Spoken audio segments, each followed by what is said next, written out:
Well, happy 2023 New Year, everybody. My name is Brad, and this is the Caught Up channel. If you like the Caught Up channel, would you please subscribe, like it, and then let your friends know so that we can get the word out to as many people as possible. Normally, my wife is with me on these videos, and lately she hasn't been feeling very well. So I appreciate your prayers for her, and I know she would too. Okay, what I'd like to bring to your attention today, it deals with the movement that we see in Israel, in the Middle East, the movement toward peace. There's always been a movement that direction, and throughout the years, there have always been attempted peace treaties, but they don't seem to go anywhere. So I would like just to bring a couple of articles to your attention and then bring the Bible into this discussion.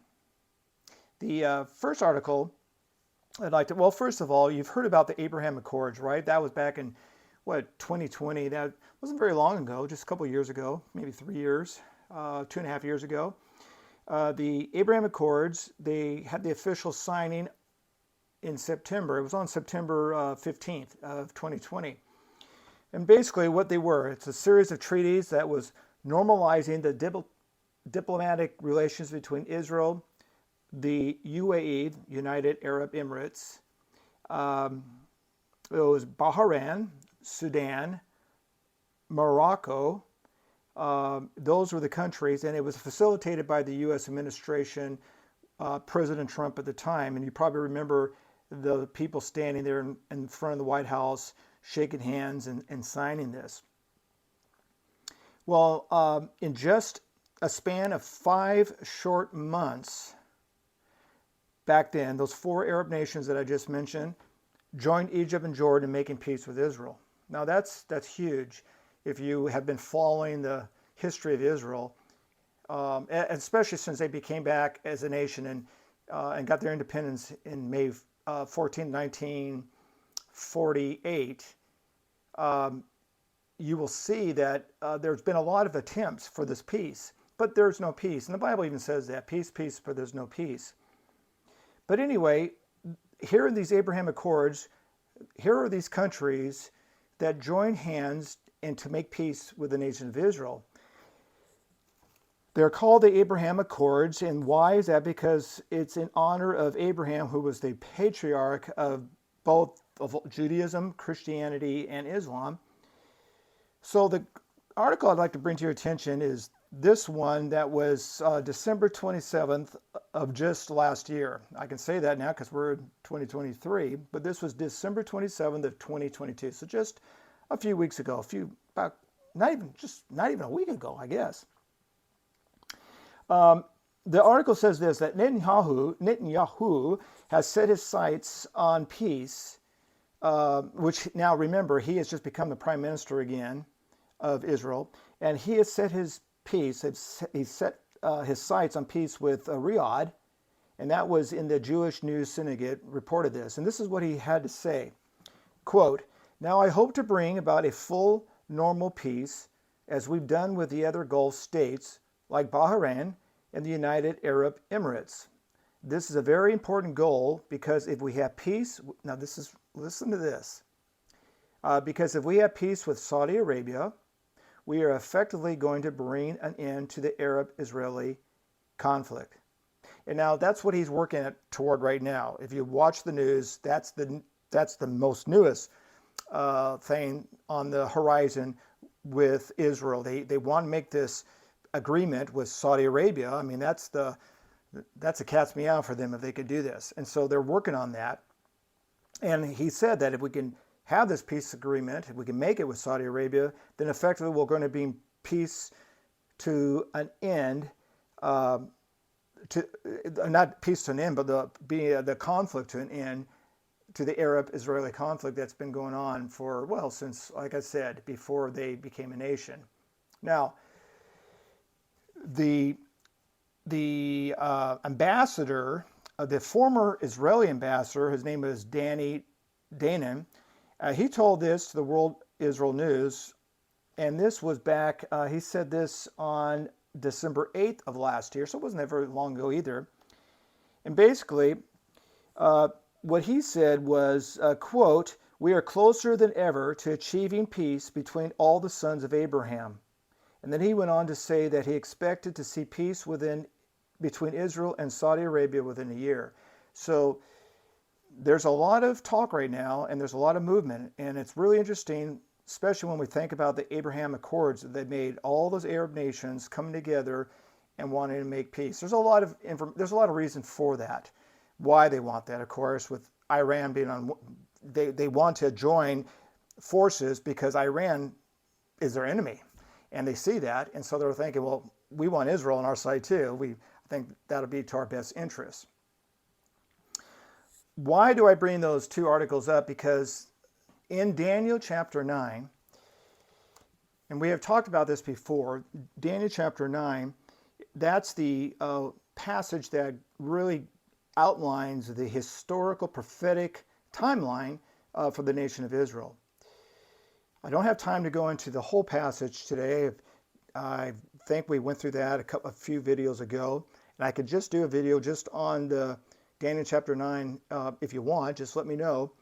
But if you read this passage, when we get down to verse 27, you're going to read this in that passage. And now remember, this is talking about the nation of Israel and no one else. It's not talking about the United States of America. We're not talking about any other countries, any other nations. This is a prophetic passage given to the prophet Daniel, specifically for the Jewish nation, for the Israelites. Okay. Well, as he goes through this prophecy, and down in verse 27, you will read this. He being the Antichrist, will confirm a covenant with many for 1 7. And that we have discovered, and Bible students understand that to be a period of 7 years. So he's going to make a covenant with many for a period of 7 years. And in the middle of that 7 years, the Antichrist is going to put an end to sacrifice and offering, and on a wing of the temple he will set up an abomination that causes desolation until the end that is decreed is poured out on him. This is also talked about in the New Testament when we get to Matthew. Jesus talks about this. Jesus mentions this in Matthew chapter 24. And Jesus says that, look, when you see the abomination that causes desolation spoken by the prophet Daniel standing in the holy place, let the reader understand, then those in Judea must flee in the mountains. So Jesus is saying that this is going to happen in the future, and when it does happen, he's telling you, if you see this, flee to the mountain. Now, we're talking about the period of time, that's the Olivet Discourse, and Jesus is talking about this period of time which we've known as the tribulation, the 7-year tribulation. And by the way, that's what we're talking about here in Daniel, this 7 years, this last week of the 77s is going to be that 7-year tribulation. Well, we see that in this passage that there's going to be a covenant made by the Antichrist with many being the nation of Israel. And I also believe that many can mean other nations. Perhaps these nations we're talking about when it comes to the Abrahamic Accord and others like Saudi Arabia trying to come into the fold here.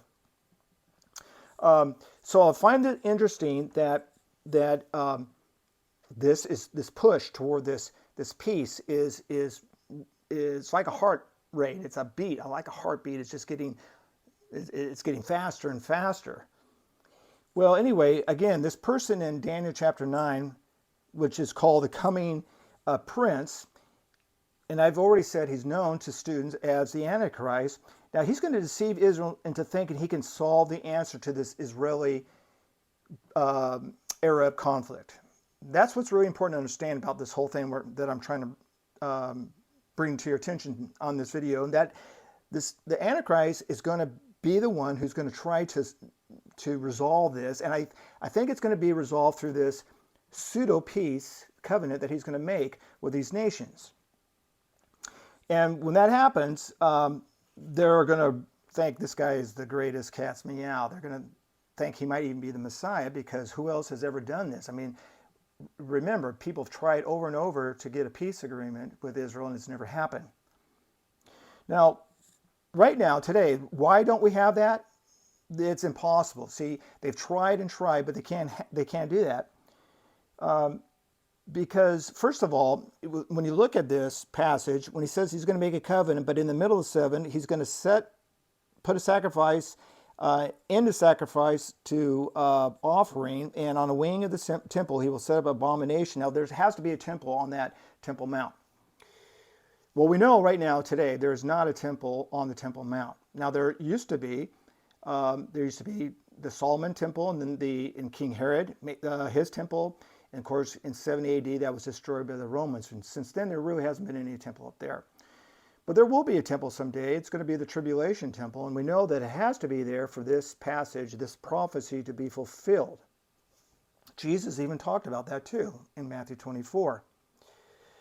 But anyway, why is this impossible today? I mean, just with people trying to do this peace agreement before this prophecy is fulfilled. Why is that impossible? Because shortly after capturing that site, Israel handled its administration to the Waqf under the Jordanian Hashemite custodianship. Now, what do we mean by that? Well, there was a 6-day war in 1967, and if you look at that history, it was a miracle, but the short story, I guess, the cliff notes on that is Israel gained a lot of territory that they didn't have before, but they gained it because they were attacked by these Arab nations, specifically Egypt and Syria. Well, what did they gain? They gained the Jerusalem.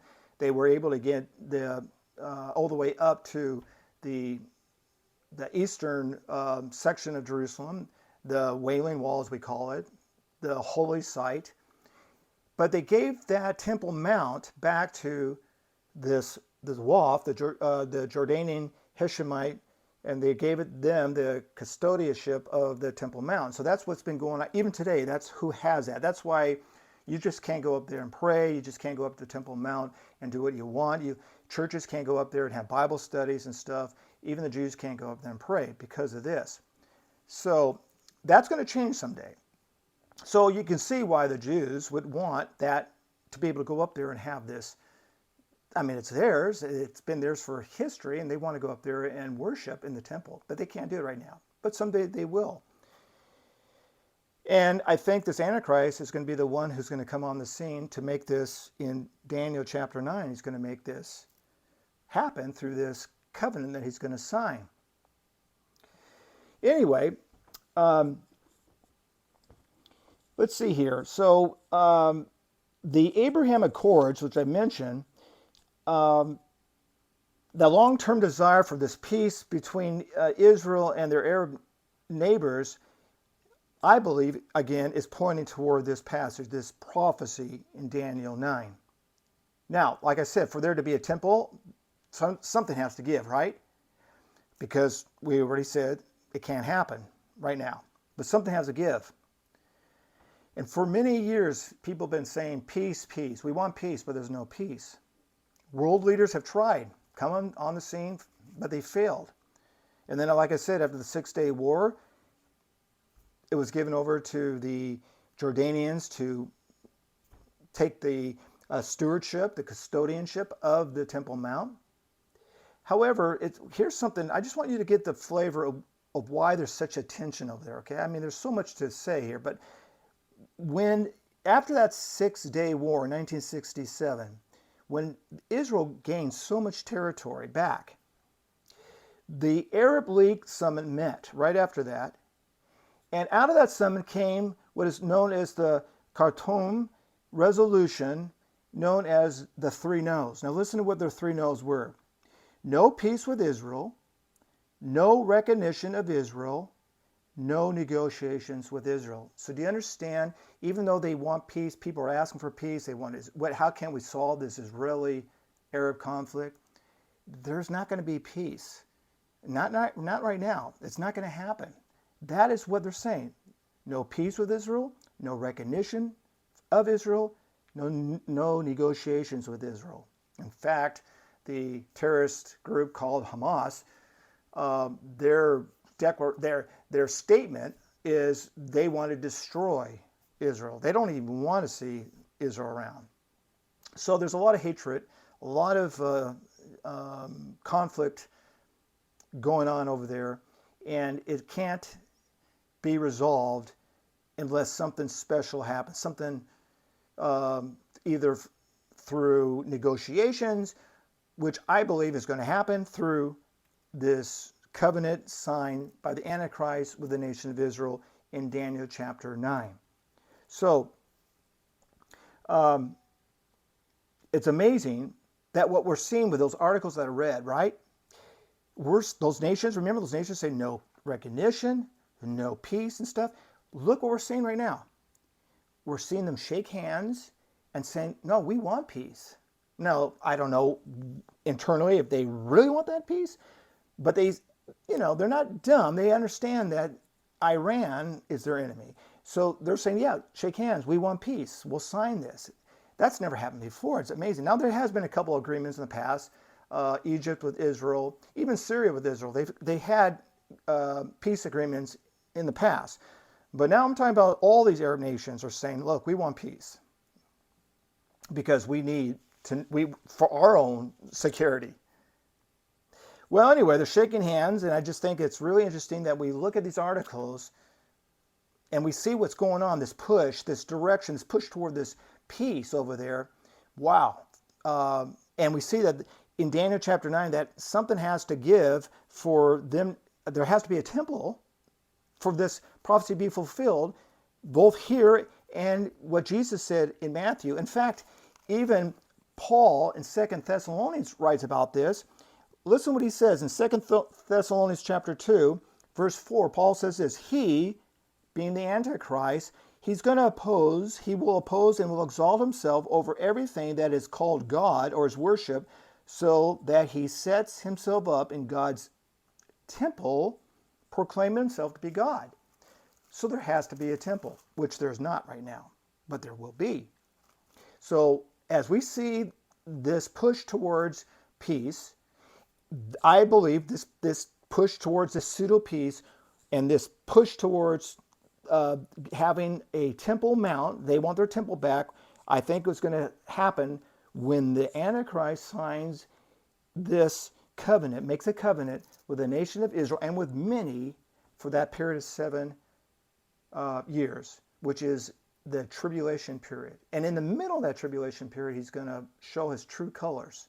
And they're going to realize, wow, this guy, because just what I read there in Thessalonians, he's going to set himself up to be God. And they're going to realize, man, we made a mistake. So, I think it's very interesting. We're living in exciting Bible prophecy times. Keep your eyes on the Middle East, especially this year in 2023. I think we're going to see a lot of things happening. Keep your eyes on the Middle East. But I would say also, more importantly, keep your eyes on Jesus. Man, he's coming back soon. This is just one of those many signs that are pointing toward, I believe, the soon return of Jesus. So, are you ready? Are you ready to go home? And what I mean by that are you a believer? Have you placed your trust in Jesus Christ? Because if you have, then when Jesus comes back for his bride, the church, you'll be heading out with the rest of us who are believers and going up to meet him in the air and then to heaven forever. What a wonderful thing that is. Who would not want that? Who would not want to live with Jesus and with all your loved ones who are believers who have gone on before you? Who would not want to live in heaven forever? If you look at what the Bible talks about heaven, especially in the end of Revelation, what a wonderful place it's going to be. No crying, no grief, no sorrow. And you're going to be in the presence of Jesus. Wow. I just don't understand why anybody wouldn't want that. You see, they want that peace right now, don't they? You see, that's so interesting, isn't it? I want peace. The world wants peace. Israel and the Arab nations, peace. But as we read throughout Scripture, over and over it says peace, peace, but there is no peace. Because you can only have peace with Jesus Christ. Jesus is the Prince of Peace. He's the King of Kings, the Lord of Lords. And the only true peace that you and I can have and experience is the peace that Jesus can give us through a relationship with Him. Well, that's all I wanted to bring on this video today. I hope that that kind of catches your ear about, wow, what's going on over in the Middle East? I'm going to really pay attention, because really, please do. Things are getting hot over there, and prophecy is being fulfilled. Signs of Jesus' return are rampant. And it's just one more thing. I just can't get away with saying this. In Revelation, I just love this, because in Revelation chapter 1, the word soon, it says this, chapter 1, verse 1, the revelation of Jesus Christ, which God gave him to show his servants, which must soon take place. You see, that word soon is tahos, which means quickly, speedily. It's where we get our word tachometer. When things happen, John writes, that word means when things are happening, it's like a tachometer. It's going to speed up and rev up until things get quicker and quicker. Things will happen speedily, like a tachometer. And boy, we're seeing that today. So, man, fasten your seatbelts. I think 2023 is going to be a very interesting year. It could be the year that Jesus comes back for those who belong to Him. So, I hope that this was interesting. If you liked it, please subscribe to this channel and you know, pass the word on to your friends. Anyway, Happy New Year, everybody. Man, God bless you, and look up. Keep your eyes up. Jesus is coming. Okay, that's it. I'll say goodbye. Until then, I'll see you here, there, or in the air. God bless.